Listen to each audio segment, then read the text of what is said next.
Hi అండి. ఇవాళ బన్నీ నక్షత్రం గురించి చెప్పుకుందాం. అశ్విని నక్షత్రం గురించి ఆల్రెడీ చెప్పా, వీడియోలో చెక్ చేయడం కింద లింక్ ఇస్తా. అలాగే బన్నీ నక్షత్రంలో 4 పాదాలు కలిసి ఈ నక్షత్రం మేషరాశిలో మొత్తం 9 పాదాలు ఒక 4 పాదాలు బన్నీ నక్షత్రంలో వర్తిస్తాయి. అలాగే ఇది మనుష్యగణం. దైవగణం అంటే కొన్ని దానం చేయడానికి ప్రోత్సాహం ఉండిద్ది. వాళ్ళు తినటానికి లేకపోయినా ఎవరన్నా వచ్చి దానం అని అంటే తినేది కూడా ఇచ్చేదే దేవగణం. వారి వల్ల ఇంట్లో వాళ్ళకి చిన్న ప్రాబ్లమ్స్ ఉంటాయి. ఎందుకంటే వాళ్ళ దాన ధర్మాలు ఎక్కువ చేస్తారు. రాక్షస గణం వీళ్ళు ఏంటంటే ఎవరైనా తినేది వెళ్ళి లాక్కునే పరిస్థితి అంటే కొంచెం స్పీడ్గా ఉంటారు. వీళ్ళు రాక్షస గణం అంటే చెడ్డవారని కాదు, జస్ట్ వాళ్ళ గణంలో ఉన్న అలవాట్లు అలాగా ప్రోత్సహించేటట్టు చేస్తాయి ఆ మనిషిని. ఈ మనుష్యగణం నేర్చుకొని చదువుకొని గెలుస్తారు. వాళ్ళకి మైండ్ అంటే కొంచెం మూర్ఖత్వంగా ఒక్కొక్కరు ఉంటారు. వాళ్ళు అనుకుంది చేయాల్సిందే అని. అది మనుష్యగణం కిందే వస్తుంది. ఈ బన్నీ నక్షత్రంలో ఉన్నవారు కూడా మనుష్యగణమే, దైవగణము కాదు, రాక్షస గణము కాదు. అండ్ ఇందిట్లో 4 పాదాల్లో ఫస్ట్ పాదంలో పుట్టిన పిల్లలు కొంచెం దోషం, 2వ పాదం పుట్టిన పిల్లలు కొంచెం ఎక్కువ దోషమే ఉంది. 3-4 పాదాలు పుట్టిన పిల్లలు అయితే శిశుగండాలు ఉన్నాయి, శాంతులు జరిపించుకోవాలి. అలాగే లక్ష్మీదేవి వీళ్ళకి బాగా కలిసి వస్తుంది. వీళ్ళు పుణ్యక్షేత్రాలు తిరుగుతారు, చాలా బ్రహ్మాండంగా వీళ్ళకి దైవ సంకల్పం బాగుండిద్ది, కసి కూడా ఎక్కువే, అన్నీ ఎక్కువే. కానీ బద్ధకం, చాలా బద్ధకం.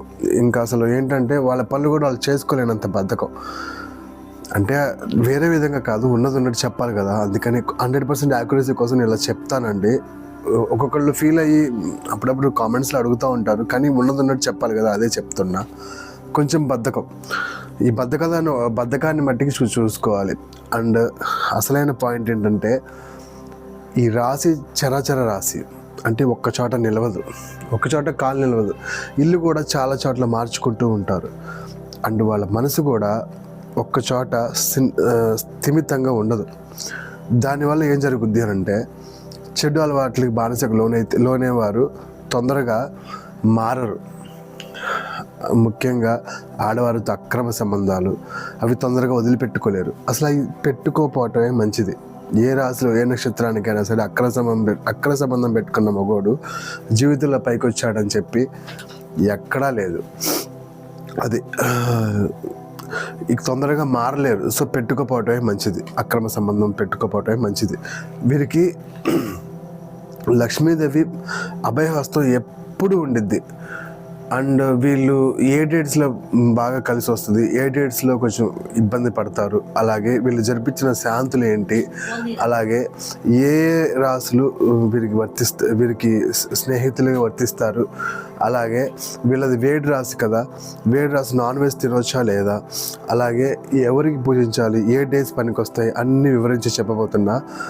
వీడియో స్కిప్ చేయకుండా లాస్ట్ వరకు చూడండి. పిల్లలకైతే లీ లు లే లో అనే అక్షరాల మీద పేర్లు పెట్టుకోవాలి బన్నీ నక్షత్రం. అలాగే జంతువు వచ్చేసి ఏనుగు ఎలాగైతే దిట్టంగా ఉండిద్దో ఈ బన్నీ నక్షత్రంలో పుట్టినారు కూడా అంత దిట్టంగా ఉంటారు. అది అంత పర్ఫెక్ట్గా ఉంటారు. కానీ చిన్న మార్కాలు ఉన్నాయి. ఆ మార్కాలు కూడా ఎప్పుడు వస్తాయో చెప్తా. రాహుగ్రహ సంచారంలో చిన్న మార్గం ఉంది, శనిగ్రహ సంచారంలో చిన్న మార్గం ఉంది. ఈ 2 తప్పించుకుంటే పూర్ణ ఆయుష్వంతులు వీళ్ళు. ఈ 2 తప్పించుకోవడం ఎలాగా అని అంటారేమో. ధర్మం పట్టుకున్నవారు, ధర్మో రక్షిత అంటారు చూసారా.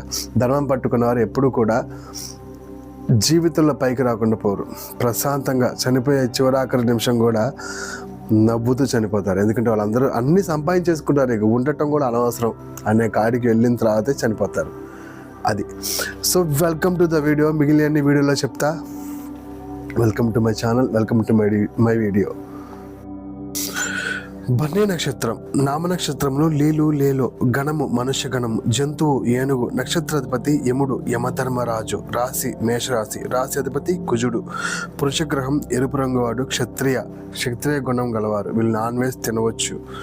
బన్నీ నక్షత్రం జాతకులు మంచి రంగు రూపం కలిగి ఉంటారు. వివేకం విచక్షణ జ్ఞానం అధికం, అయితే కొంచెం మందబుద్ధి, కొంచెం బద్ధకం, దూరాలోచన తక్కువ, ఏ విషయంలోనూ తెగించి ఒక నిర్ణయానికి రాలేరు. ఇందువల్ల కొన్ని అవకాశాలను పోగొట్టుకుంటారు. సోదరులతో సామరస్యం తక్కువ, తల్లిదండ్రులు ఎడాల గౌరవాభిమానాలు ఉంటాయి. వీరికి దైవభక్తి అధికం. గుడులు గోపురాలు పుణ్యక్షేత్ర సందర్శనం వీరికి ఖచ్చితంగా ఉంటుంది. వీరి జీవిత మధ్య కాలం నుంచి అభివృద్ధి అందుకుంటుంది. ఉన్నట్టు మాట్లాడతారు. ఎదుటివారి మనసు నొప్పించకుండా లౌక్యంగా మాట్లాడడం వీరికి తెలియదు. ఒక్కసారి వాదనకు దిగుతుంటారు. దీనివల్ల స్నేహాలు చెడిపోవడం, శత్రువృద్ధి అవడం. కానీ స్వతహాగా చాలా శాంతంగా గంభీరంగా కనిపిస్తారు. అనవసర విషయాలు మాట్లాడరు. న్యాయ విచక్షణ చేయుదురు. విద్యా వివేకం కలిగి ఉంటారు. వీరికి సహనం ఎక్కువ, ఆధ్యాత్మిక చింతన కూడా ఎక్కువే. కష్ట నష్టాలు ఓర్మితో భరిస్తారు. వీరికి భోగభాగ్యములకు లోటు ఉండదు. పూర్వీకులు సిద్ధస్తులు కలుస్తాయి. విలాసవంతమైన జీవితం అనుభవిస్తారు. అన్య స్త్రీ సంపర్కం కూడా ఉంటుంది. ఇందాక చెప్పినట్టు వీరు అన్య స్త్రీ సంపర్కం పెట్టుకోవటం చాలా మంచిది. వీరు వ్యసనాలకు దూరంగా ఉండటం చాలా మంచిది. చంచల మనస్తత్వం కావున ఒకసారి వ్యసనాలు అలవాట్లయితే వదులుకోలేరు. స్త్రీ మూలకంగా చిక్కులు ధనవ్యాయం ఉంటాయి. జాగ్రత్త అవసరం. వీరు అలంకార ప్రియులు, కళాప్రియులు, ఆభరణ వస్త్రాలను ఇష్టపడతారు. రాజకీయ సాంకేతిక విద్యా రంగాల్లో బాగా రాణిస్తారు. వీరి నోట దురిస్తాను అప్పుడప్పుడు సమస్యలు తెచ్చిపెడుతుంది. బంధువులకు సత్సంబాలు ఉండకపోవచ్చు. అన్నదమ్ముల మధ్య సైక్యత లోపిస్తుంది. వీరు స్వాతంత్ర భావాలు కలవారు. వ్యాపారం రాణిస్తుంది. నాయకత్వ లక్షణాలు ఉంటాయి. గౌరవ అధికారాలు ఉంటాయి. అన్నీ ఉంటాయి. కానీ నోరు కొంచెం అదుపులో పెట్టుకుంటే ప్రాబ్లమ్స్ ఏమీ ఉండవు. వీరికి 24-27 సంవత్సరం మధ్య కాలమందు విద్యాభ్యాసం పూర్తయి వివాహం ఉంటాయి. 30 సంవత్సరాలలోపు ఉద్యోగం లేదా వ్యాపార రంగంలో స్థిర జీవితం, కళాత్మక సౌఖ్యం. 33 లేదా 34 సంవత్సరాల తర్వాత మంచి యోగం. స్థిరాస్తుల అభివృద్ధి ఉంటాయి. 40 నుండి 50 సంవత్సరాల మధ్యకాలంలో కొన్ని మార్పులు వస్తాయి. వ్యాపార విస్తరణ లేదా పదోన్నతి లభిస్తాయి. గౌరవం ప్రతిష్టలు పెరుగుతాయి. 60, 64, 69 సంవత్సరాల వీరికి కొంచెం ఇబ్బందికరం. ఆయాసం, నీరసం, నరాల సమస్యలతో కొంచెం బాధపడతారు. వీరు అల్పాయుష్కులైతే రాహుదశలో మారకం ఉంటుంది. ఇందాక చెప్పినట్టు విధంగా రాహుదశ అంటే మన సంవత్సరంలో రాసులన్నీ తిరోగమనం ఉంటాయి. అన్ని అధిపతులు అన్ని రాసులు సంచరిస్తున్నప్పుడు రాహుదశలో మట్టి కొంచెం జాగ్రత్తగా ఉండాలి. దీర్ఘాయువులు అయితే శని దశలో చివరి మార్కంలో ఉంటుంది. శని దశల్లో కొంచెం జాగ్రత్తగా ఉండాలి. ఈ 2 దశల్లో కొంచెం జాగ్రత్త లేదు. ప్రశాంతంగా ఎవరి డబ్బు ముట్టుకోకుండా ధర్మంగా బతకగలిగితే బ్రహ్మాండంగా బతికేస్తారు. వాళ్ళకి ఏ ఇబ్బందులు ఉండవు. ఏ మార్గాలు వాళ్ళని ఏం చేయలేవు. బుధ శుక్ర రాహు అంతర్దశలు వీరికి చాలా కష్ట నష్టాలు ఇబ్బందులు కలిగిస్తాయి. బుధ శుక్ర రాహు అంతర్దశలు గుర్తుంచుకోండి. వీరికి కొన్ని కష్టాలు, కొన్ని ఇబ్బందులు కలిగి వచ్చే సూచనలు ఉన్నాయి. వీరు మహాలక్ష్మి వ్రతాలు పూజలు చేయటం మంచిది. ఎందుకంటే లక్ష్మీ అమ్మవారు కూడా చంచల మనసు, ఎప్పుడు ఒకే చోట ఉండదు, మారుతూ ఉంటుంది.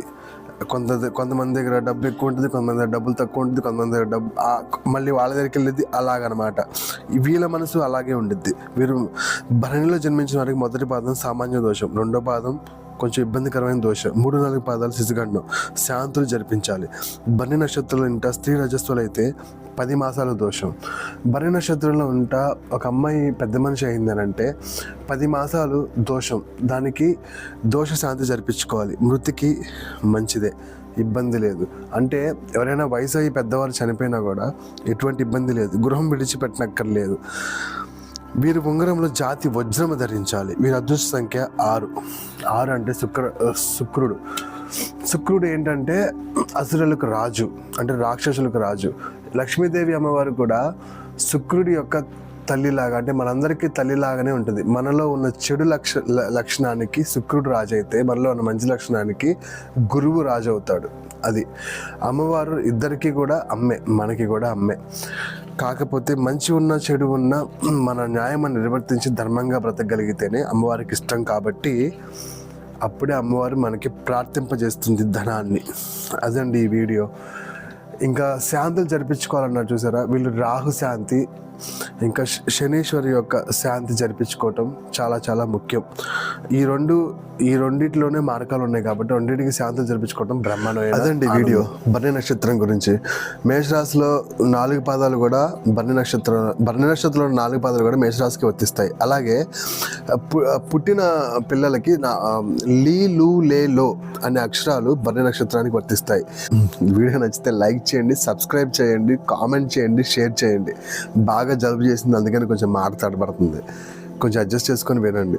వీడియో చివరి వరకు చూడండి, స్కిప్ చేయమాకండి. కొంచెం ఛానల్ డౌన్ అవుతుంది, కొంచెం మోటివేట్ చేయండి. ఓం నమః శివాయ, శివాయ నమః.